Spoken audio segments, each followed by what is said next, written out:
Soyez les bienvenus sur Pause Matinale, content de pouvoir continuer avec vous cette thématique, le journal de l'Ecclésiaste. Aujourd'hui, j'aimerais parler avec vous de seul on va plus vite, ensemble nous allons plus loin.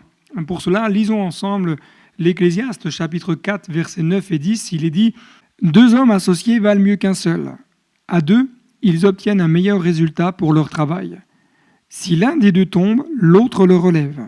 Au contraire, celui qui est seul est bien malheureux. S'il tombe, il n'y a personne pour le relever. » Nous connaissons tous cet adage qui dit « Seul on va plus vite, ensemble nous allons plus loin ». Je suis sûr que vous l'avez déjà entendu, peut-être même de nombreuses fois.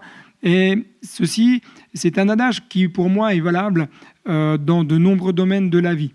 Nombreux domaines de la vie personnelle, familiale, professionnelle, également dans des domaines de la vie de foi, dans les domaines de la vie spirituelle. Et dans certaines tâches, être associé à un binôme peut s'avérer fort intéressant et, je dirais même quelque part, fort rassurant et très utile. Pour que le travail à exécuter se réalise dans de bonnes conditions, il est important que les deux personnes, que les deux collègues, collaborateurs travaillent et œuvrent ensemble. Et le fait de travailler et d'œuvrer ensemble, cela va demander plusieurs choses. Tout d'abord, ça va demander une écoute de l'autre. Savoir écouter l'autre.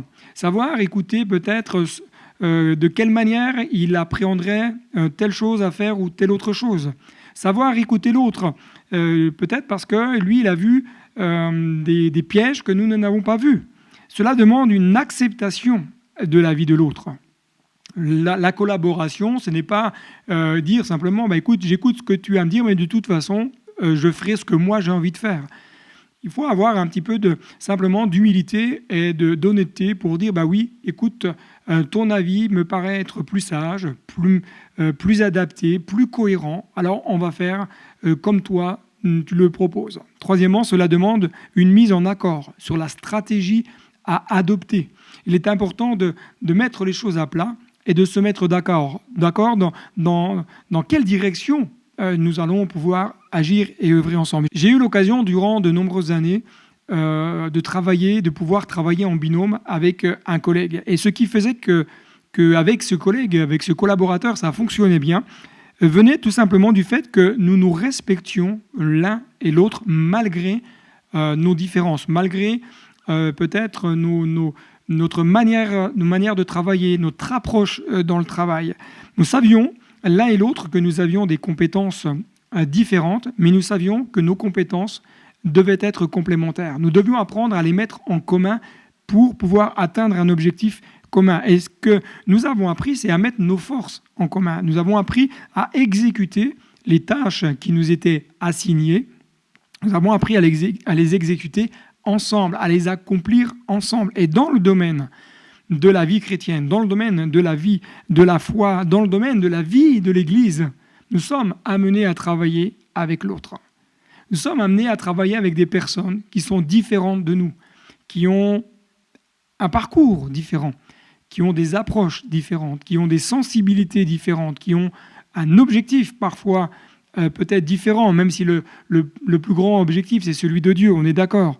Mais ce que j'aime dans la façon de faire de Dieu, c'est que Dieu nous place souvent à côté d'une personne différente de nous. Non pas pour que nous puissions écraser l'autre, mais pour que nous puissions peut-être l'aider à progresser. Ou alors, nous sommes placés à côté d'une personne qui va, elle, nous aider à progresser.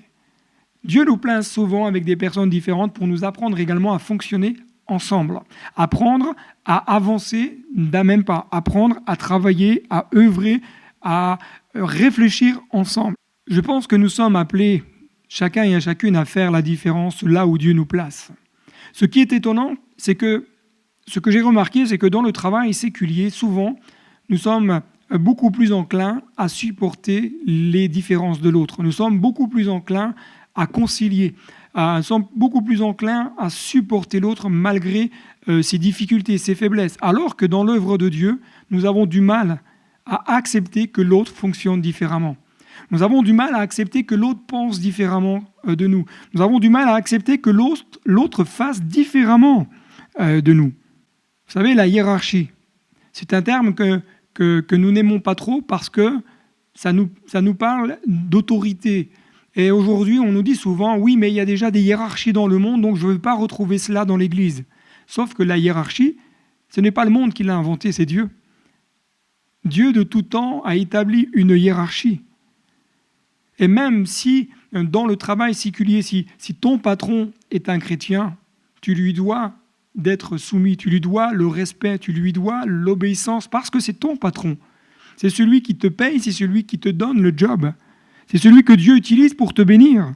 Et tout ce que tu as à faire, c'est de faire les choses comme si c'était pour Jésus.